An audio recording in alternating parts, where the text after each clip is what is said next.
Today, we're unpacking one of the absolute most famous and seemingly foolish mistakes in all of tech history.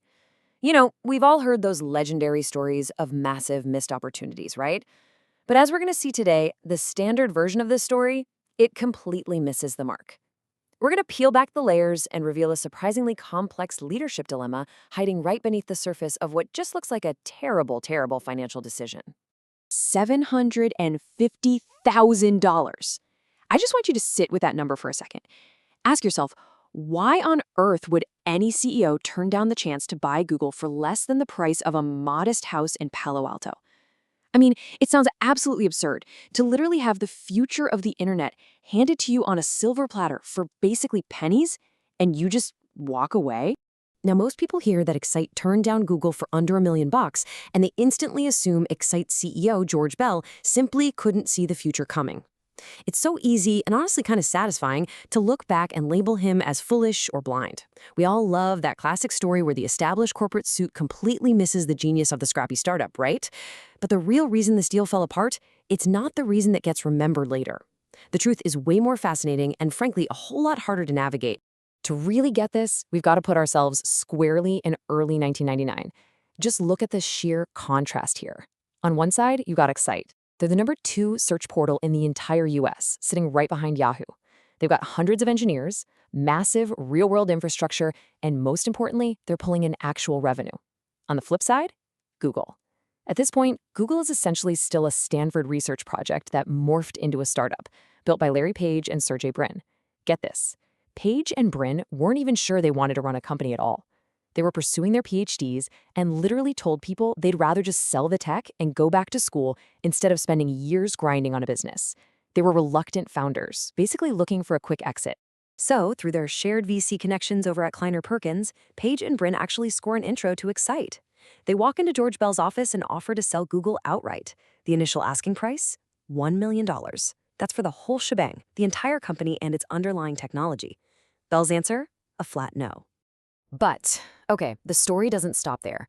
Kleiner Perkins' partner Vinod Khosla actually steps in, plays mediator, and manages to talk the Google founders down to an even lower, almost unbelievable number, $750,000. And once again, for a second time, Bell says no. Now, here's what's super interesting about this. Bell didn't just arrogantly wave them off out of hand. Before rejecting the deal that second time, he actually sat down and ran a real side-by-side test. He was at a desk with 2 monitors, literally comparing Excite search results against Google's using real-world queries. And according to Bell himself years later, the difference from an everyday user's perspective, it just wasn't that dramatic.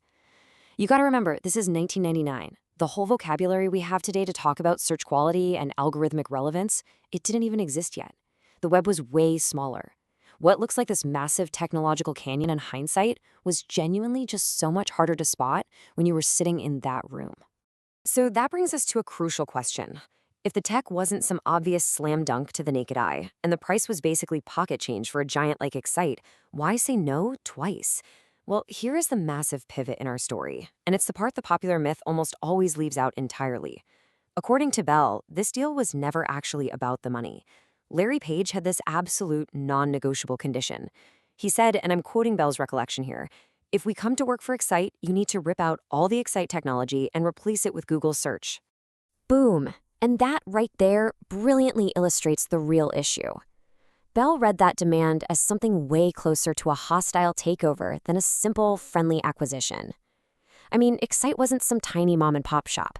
They were a massive operation. Their entire culture, their identity, it was all built by this large, highly technical engineering team. And here comes Page, demanding that Excite go to its hundreds of engineers, tell them to stand down, throw years of their hard work straight into the garbage, and replace it completely with the work of 2 outside PhD students. Handing your actual core product to an outside team, that's not a financial decision. That is a profound, earth-shaking culture decision. Plus, we definitely have to factor in the market pressures Excite was dealing with back in '99. At the time, nearly every competitor was actually pivoting away from pure search.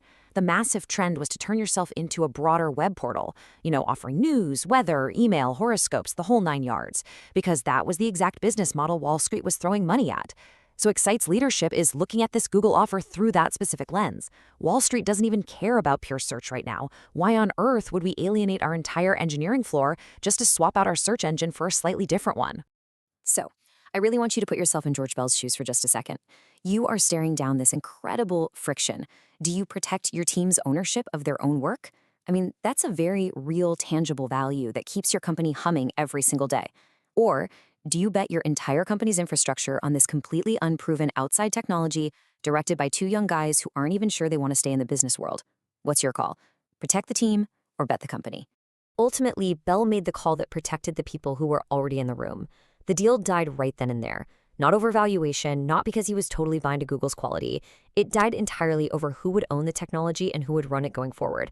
And it's really worth sitting with how deeply reasonable that must have felt in that boardroom. Bell was weighing a very real, very heavy trade-off. Protecting his people felt like the responsible, loyal thing to do as a leader. But man, to understand the true weight of that choice, we have to look at how it all plays out historically, because the diverging paths these two companies took is just staggering. In 1999, Excite merges with At Home Network. Fast forward to 2001, the dot-com bubble bursts, and the combined company files for bankruptcy. The Excite brand itself gets picked up by Ask Jeeves, eventually folded into IAC. Meanwhile, Google, they just kept building. In 2004, Google goes public with a market cap over $23 billion. By 2010, that soared past $167 billion, and obviously it kept growing massively well beyond that. The ultimate cost of Excite's decision to maintain the status quo was absolute. So what's the real lesson here?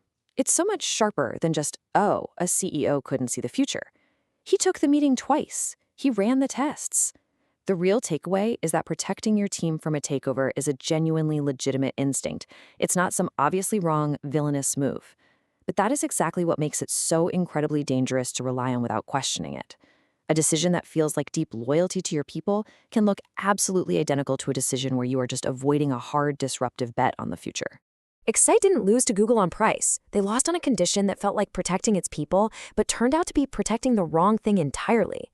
So I'm going to leave you with this final thought to apply to your own high-stakes decisions. When you're faced with a disruptive choice and you feel that strong urge to maintain the status quo for the sake of the culture, you really have to ask yourself, am I protecting something real, or am I just protecting my own comfort and calling it culture? Thanks for joining me for this explainer. I really hope this changes how you view the hard calls in your own work.